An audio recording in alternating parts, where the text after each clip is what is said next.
Welcome to the Red Diamond Wargame Podcast. I'm your host, Major Kurt Locker Honig, and joining me today is Major Nathan Gnomebody Rogers, representing Team MARFOREURAF.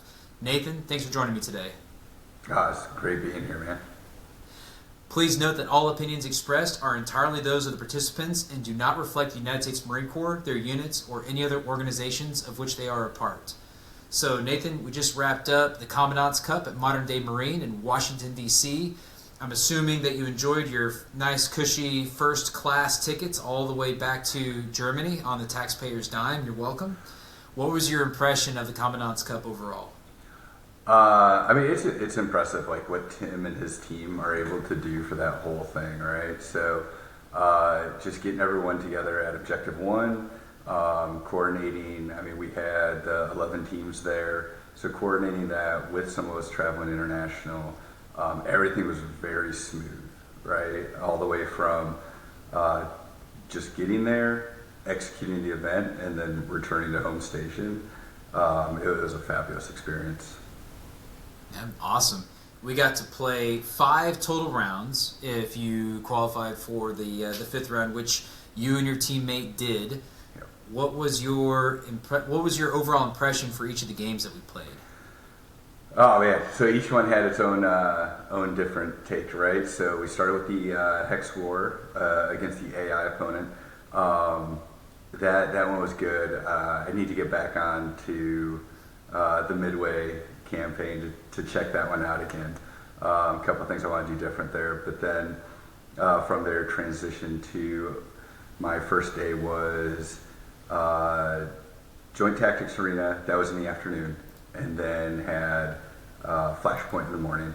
So again, great scenarios. I think it was great how the team onboarded us Monday evening to Joint Tactics Arena, gave us enough time to learn the rules, to ask questions, had the night to plan it out a little bit, and then rolling in, it was a little. The system itself, I think, is intuitive if you play war games, and then on top of it, just the way the team sort of prepped us for it allowed us to really hit the ground running.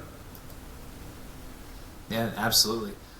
What game stood out to you the most? Well, from a bad point of view, Hex War, that's one I need to use that system more. So one of the things, it was was a 4, so it was the Wednesday match. Lost both of my matches in Hex War on the Highway 1. And one of the things I took away is I need to spend more time in the planning phase about what units have what specific assets, because I realized some of the units I had sent north were not kitted up to have that battle up there. And then knowing I took that away from Highway 1, which some of it was my ATGMs. So I had sent a couple up that way. I probably could have been fine just sending one team up there and then having the other one allocated to Highway 1. So that's one I definitely need to work on more. And then the Flashpoint one, I really enjoyed it. I think everyone did, for the most part. They landed majority of their forces on the beach, and a couple of people went to the port. I enjoyed the clock aspect of it. Mm-hmm. It created another layer that became its own game within a game. Is like if I know I can issue orders faster, or I have a plan that allows me to take my turns faster, I can put the clock on my opponent, which then when their clock runs out, they can't issue new orders, which allows me to gain that end game tempo at the end to make a final push. Yeah, those were awesome. And then what was your overall impression of the tabletop Joint Tactics Arena? So I like it. I think, like Tim said, it's at a point. I would like to see a couple changes with it. I think we talked about it. I think brigade operations for one action point. You can just do so much with that. I'm curious why, if it was at 2 points and got changed to 1 point, but that one being 1 point, amphibious operations being 2 points. It seems like you can do quite a bit with both of those. That I would probably feedback would be that should be a 2 action point card. But I love the system, and it really does layer a lot of things, right? Because to explain a little bit more, the brigade operations, you get ISR, you get your indirect fire support, you can put up aircraft, and then you have your brigade operations. So it really does bring in that joint atmosphere, which was what Tim's going for. So it makes sense why it's all there. Yeah, that's an excellent point. Good overviews for each of those things. I'm really curious to hear about your impression on Joint Tactics Arena. Like, who did you play in your first round? So the first round, it was Colton with the third MiG team. So we played. So it was 2 different styles when we went in, right? So first round, I went primarily shaping. So I was putting up aircraft, missile strikes, trying to sense and see what's on the battlefield. He went heavy with brigade operations because he got all of those things in those packages. So every time he played one, whereas my thought is, don't commit any forces and overextend myself right away. Instead, I want to see what's out there. And then our second round was very much, we had a lot of the same cards. The order we played them was a little different, but it was very curious because I think our point difference was like 9 points, maybe 11 points. Oh, wow. It wasn't Very a big difference, but for our first round being as different as it was, it just shows the system can balance to different type of strategies as well. I don't remember, he took maybe 2 or 3 cities, and then I think I grabbed 2 at the end where he had overextended, so I was able to do an air assault and drop some forces in the back. Yeah, the old air assault into the rear to overrun some cities is a classic, and always makes it a challenge. It's funny because in last year's version there was a 3 action point card for division operations, and kind of halfway through the game where I kind of was like, I can see why you don't need division operations. I began to realize the values that you can use elements from multiple brigades. That was really the value. It wasn't that you could use all of these guys at once. It became, well, I don't have to be dependent on, I'm going to use these guys and then I can't use them the rest of this round. I have to wait to use them again. With the division card, I felt like I could use multiple, and that became a little more valuable. I say that like I was able to use the division card. I never actually got to that point. But that's what I was running into, where it's like I would do something with a brigade, but then I would need to do something else, but I had to wait for that round to end. And in the meantime, I was kind of stuck using whomever I had left, who might not be in a position to exploit what I was able to accomplish with the first brigade action. So to your point, like there's a lot of value to it. The shaping is still useful and important, but sometimes the aggression and what you can accomplish really quickly with that very initial like rough push for the brigade action is hard to overcome. Did you, just out of curiosity, on the initiative side, was that something that you're reacting to a little more, or were you able to set the tempo at all? Yeah, I think I don't remember who had the initiative those shots. I remember the last match against the 2MEF team, we had initiative round 1, but the way that round ended was they had done an air assault in, and then they got the initiative at the beginning, so they were able to secure a foothold and then exploit that immediately at the second round. So that one initiative absolutely played a big factor in that game. And that's how, right, like initiative can. I'd be curious if there'd be a way that you could tip initiative if you're willing to spend an action point at the outset, and maybe that gives you the initiative, or at least gives you a modifier to your dice roll, but you're giving away some of your action points. So at that point, I'm curious how that would work. I'm also curious outside of a tournament setting how the game plays, right? Sure. Like, I think that adds a lot to it. We got through two full rounds, the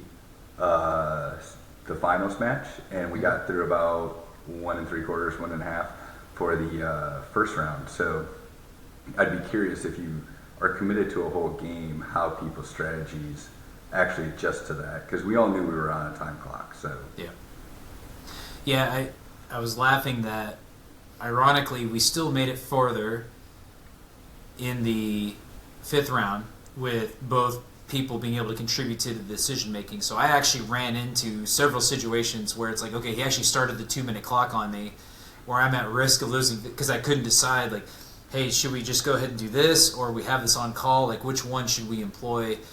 Because we never had initiative in the entire match against the Canadians. Like, the hungover Canadians who valiantly pulled themselves out of bed, scraped their faces, dragged their uniforms on, and still came to beat the 4th Marine Division team. Like, we have to wear that. I've never beaten Lex Luciak at Joint Tactics Arena, which is starting to become this thing that I really need to overcome. But I have yet, in now 6 rounds against Lex, I have never had initiative. And it is difficult to overcome. Just to your point about being able to exploit actions, like I did something and I was super proud of myself, but it was in reaction to something that he prevented me from doing, right? Like I had this whole naval plan and I wasn't able to execute it, so at the last minute I'm going to smash your air then so that you can't conduct your air assault. But he was still just able to do other things because he had the initiative. He never had to react really to what I was doing. I was always having to react to what he was doing. And that was very difficult to overcome. But I agree with you. I'm really interested to see, even if it's not the 100% solution, I want to see that good 90% solution out, because I would love to have a non-time restricted gameplay, because I absolutely made decisions that were based on the clock ticking out, knowing it's like, hey, I don't have initiative right now, but I'll have the last turn because we're trying to keep it even. We're coming up on 3.5 hours, so I'm going to go send on this last thing, and it paid off. And I would not have done that if I had known that I was going to have to respond to whatever he was going to do after I did that action. So I don't know what the answer is there. I'm still very high on the game. I think that game is fantastic. It's a game that I want to keep playing. As soon as it's over, I want to reset the board and start again. Did you have any other big impressions from Joint Tactics Arena that you want other players, future players, to know about? Yeah, I mean, I'd agree with you on that. It's like, I'm very much high. I would love a print and play version, right? Like, just something where even for us back here, like, we can print it out, and as Tim makes updates, make updates to the pieces ourselves. Just have little pieces of paper rolling around.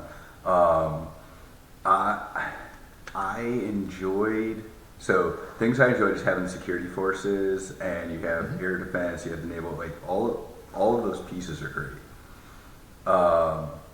One of the things that I kept finding myself at odds with is if I found rockets, and now it's, well, do I shoot at the rockets or do I shoot at the ground forces? Like, naturally, I always want to shoot the rockets, but then I'd look over at the trackers like, well, there are no victory points. Yep. So I'm fighting the urge that I want to kill this thing that I know can continue to harass me, but I can get 5 victory points if I kill the other thing. It's such a fun system. Like the action, I like the action. I like the programming of it. So having those 4 cards that you program at the start of your turn, and then your 2 on calls that you can move in whenever you need to, it gives flexibility without analysis paralysis, essentially, right? So it's not every turn you do something, and now I need to look through this whole deck of cards that I want to, what action I want to do. It's either I'm going to do one of the 2 on calls, or I'm going to do the next thing in the shoot. So usually that process goes pretty fast. I think one of the things we ran into was you can show, like, okay, I know I want to do brigade operations, but then you sit there for 7 minutes or so trying to figure out which brigade. Which brigade, yeah. And that's, you mentioned the division card from last year. So with the division card, you activate multiple brigades. Does that mean you would then exhaust those brigades? So there wasn't a limitation on the brigade use in a turn. Got it. And now there was a limitation. So if you could overextend a brigade. So it's like if you just kept having the same brigade, like I think that's why that evolved the way it did, where you just have your one lead brigade, and you basically get punished for using that one brigade again and again. But if you were aggressive enough, then it almost didn't matter, right? Okay. And that's not what you wanted. But at the same token, that's the reason why that combat service support battalion became so important. Is like by having it there, you could rest and repair and then still continue to have that guy in the fight. But not many people were using the rest and repair card that early. But that was also before you had an operational pause card that you would have to use in order to conduct a division operation. So there were different ways to employ it. The real value being, like the brigade operation, having all these different things that you could do. Like the division had even more, and the ability to use multiple brigades really did become valuable, and it became that ability to use an extra push. So yeah, I've gone back and forth on wishing that there was a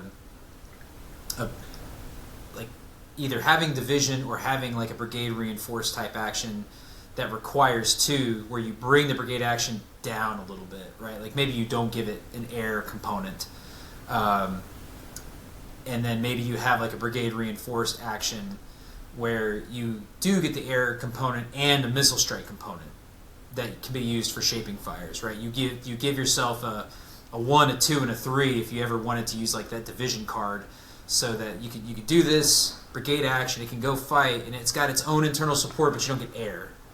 Or you spend 2 action points and you get this brigade action, it also has air, and you can do missile strikes as a part of its shaping fires.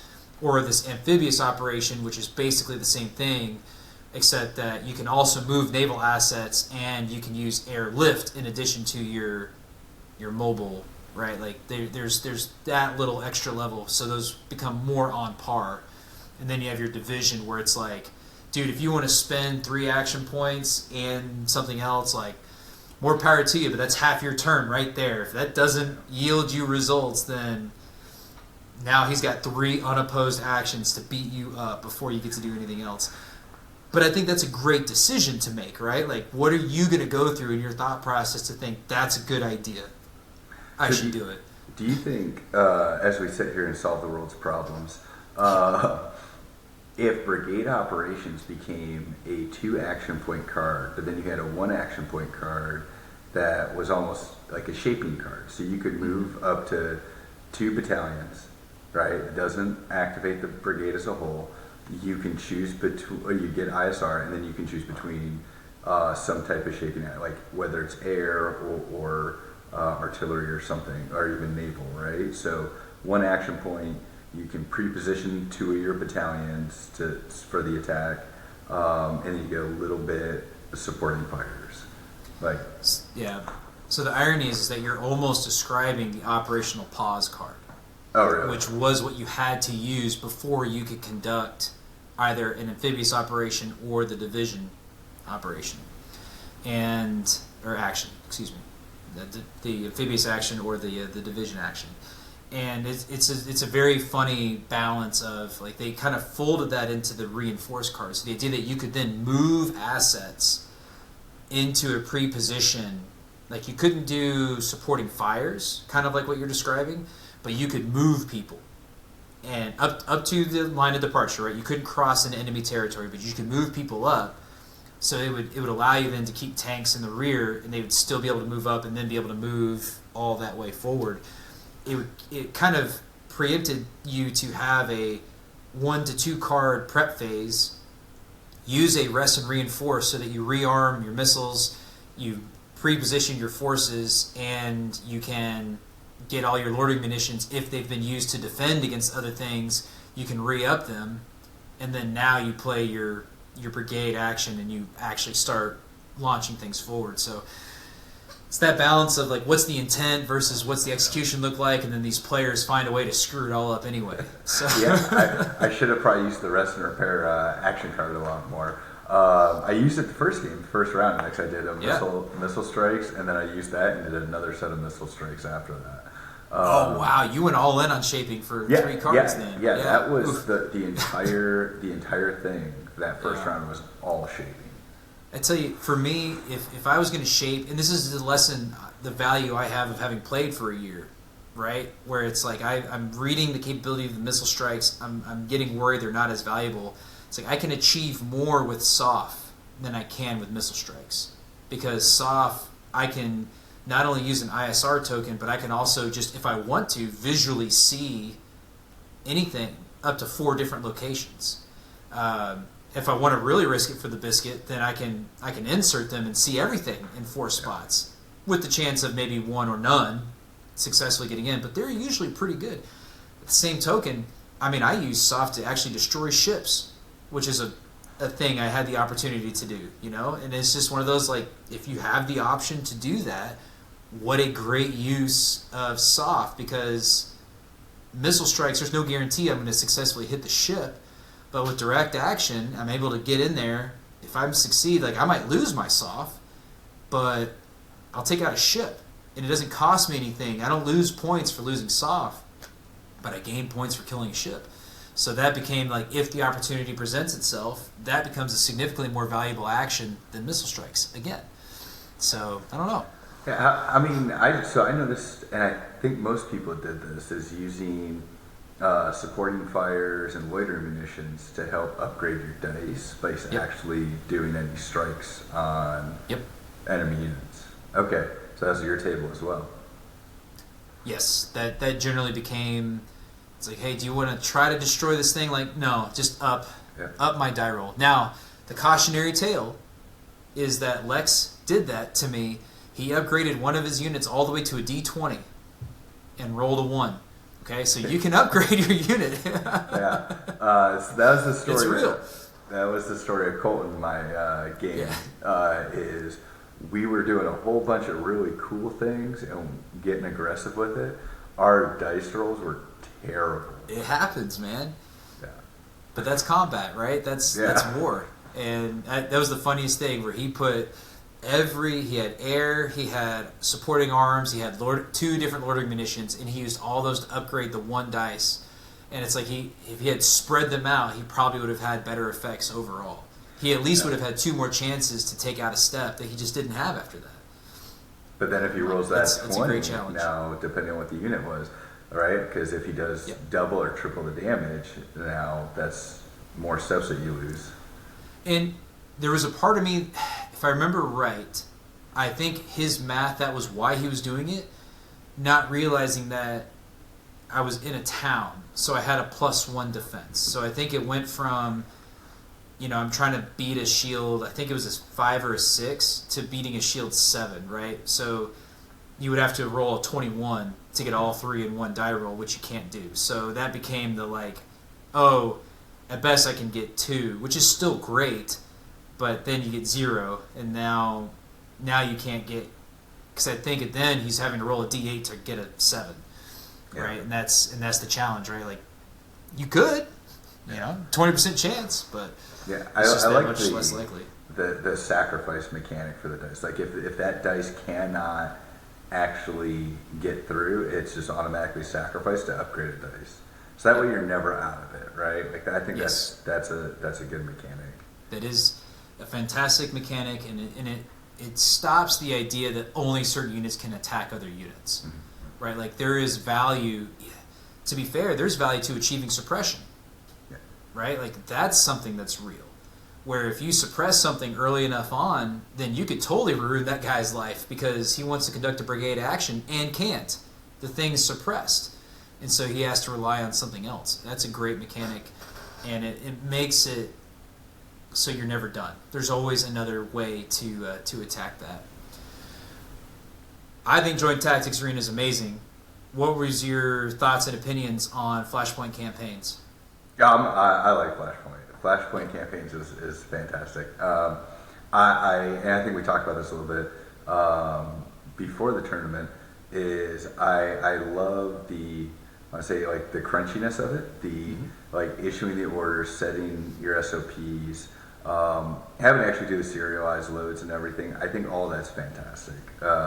And I like that level of detail to it. It makes you feel like you got a little bit more agency and how you're executing your plan.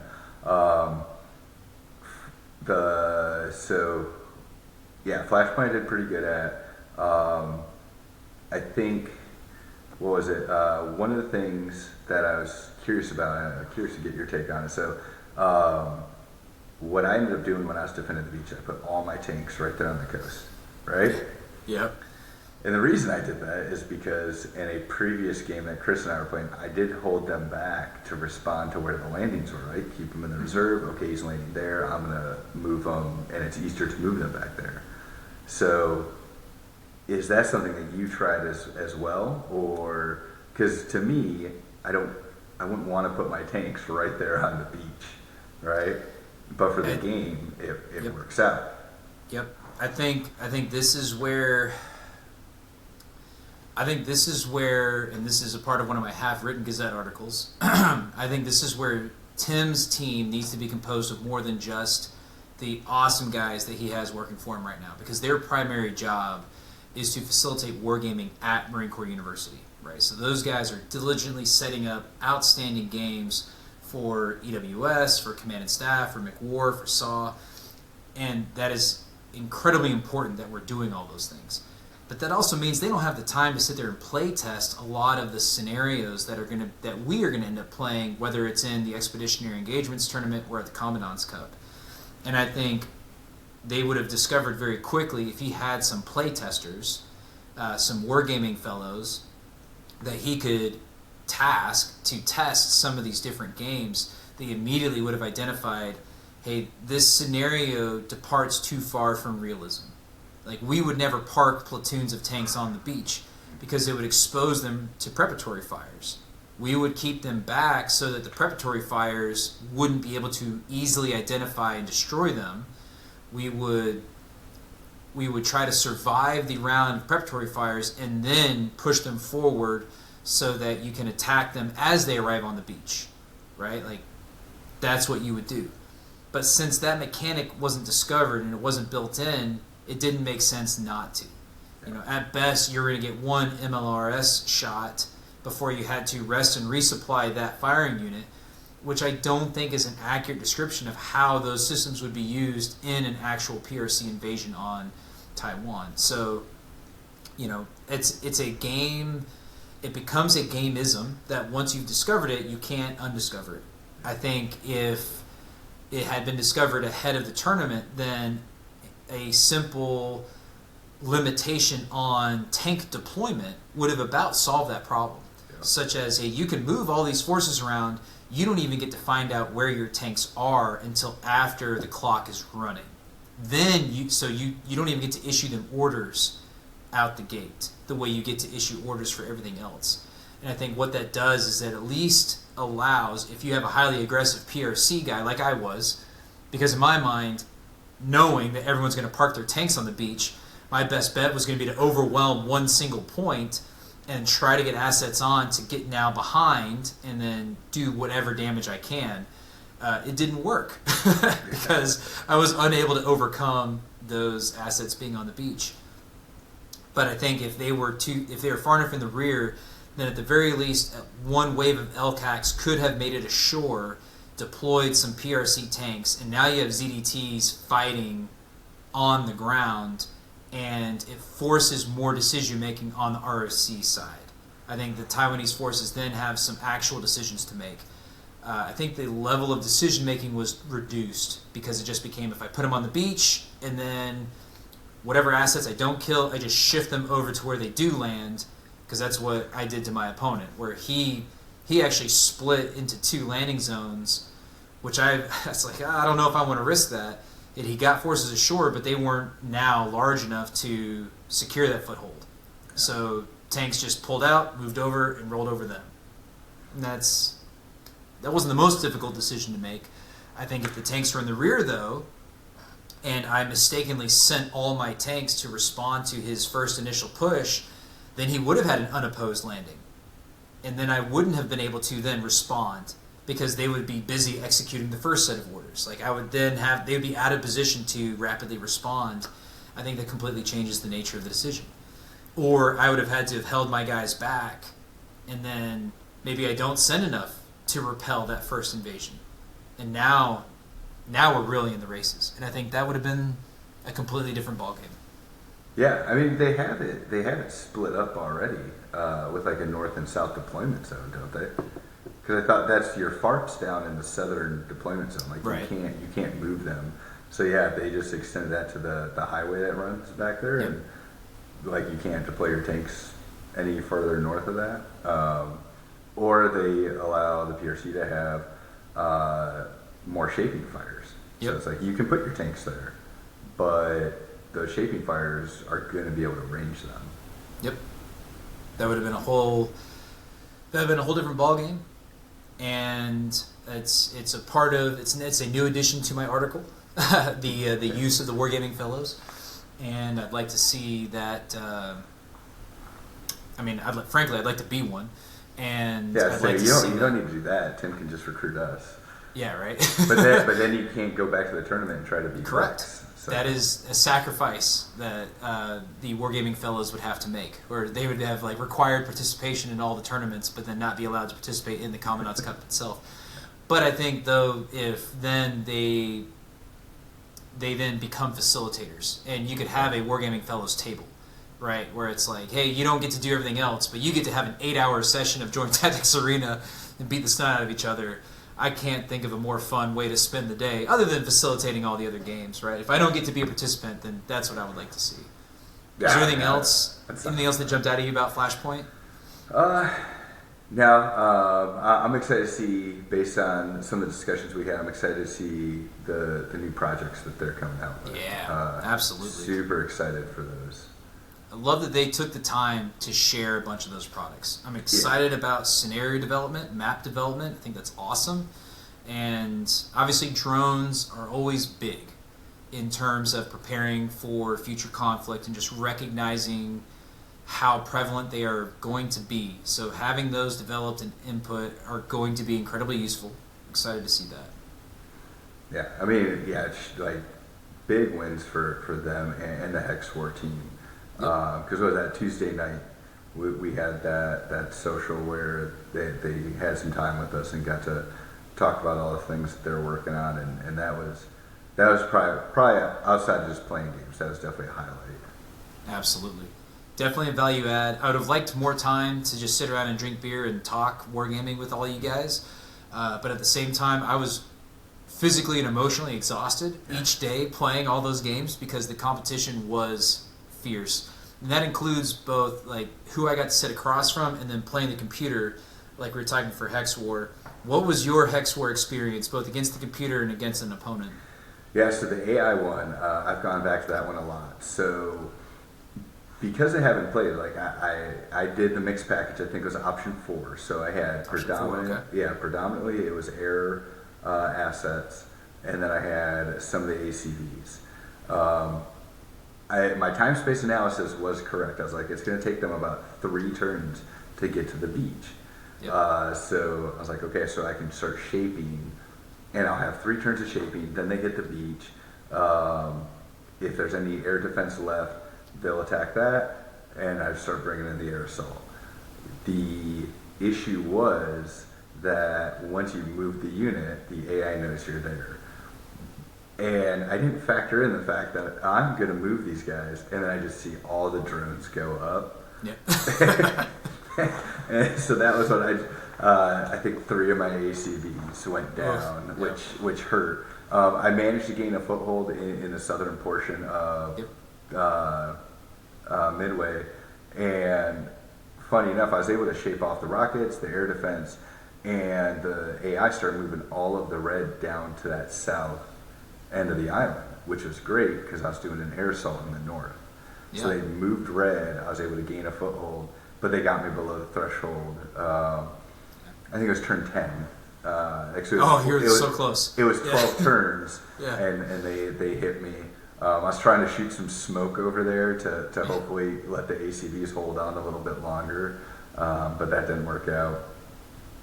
No. But yeah, it was a great experience. Like I definitely I don't know if that one's uploaded yet.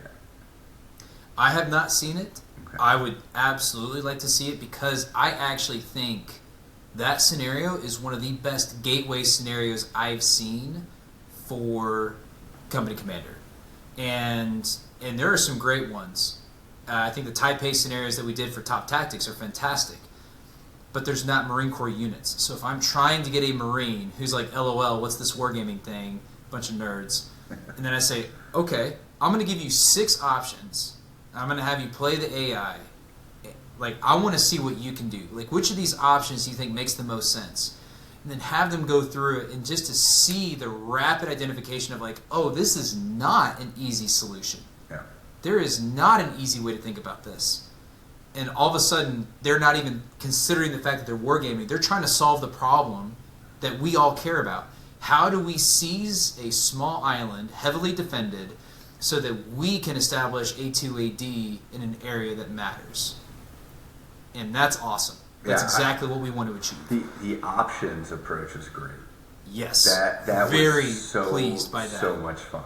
Yep. I don't know what your decision making was. The thing I did at first is I just crossed out anything that was 100% one way. So correct. I was like, nope, I need a mixed package. And then based on the scenario, I was like, I'm not going to bring 777 in. I want more mobility. I think a couple people brought the 777 though. Yeah, I was one of them. Okay, did you get to use it? I did. Okay. I did. But I also... I've played the computer a couple of times in Company Commander. Just I wanted to test different things. And so in this scenario, one of the big lessons that I feel like the computer does a really good job teaching you is, one, 50% threshold happens very fast. Especially if you've gotten in the habit of playing 80-90% scenarios like we have in Taipei, which makes sense. Like, it makes sense that the thresholds are so high in these types of, like, you're defending home countries, you're doing a frontal assault, like you have to seize the beach or you lose kind of thing. But like losing 50% of your Marines is just simply an unacceptable option. And so when you just suddenly realize, like, oh, I can't play this the way I would play Taipei Port or Taiwan Beach. I have to play this more circumspect, more shaping. So I was very deliberate in, I'm going to put, just like you did, I'm going to put amphibious assault assets in one spot because I want to draw the AI attention there.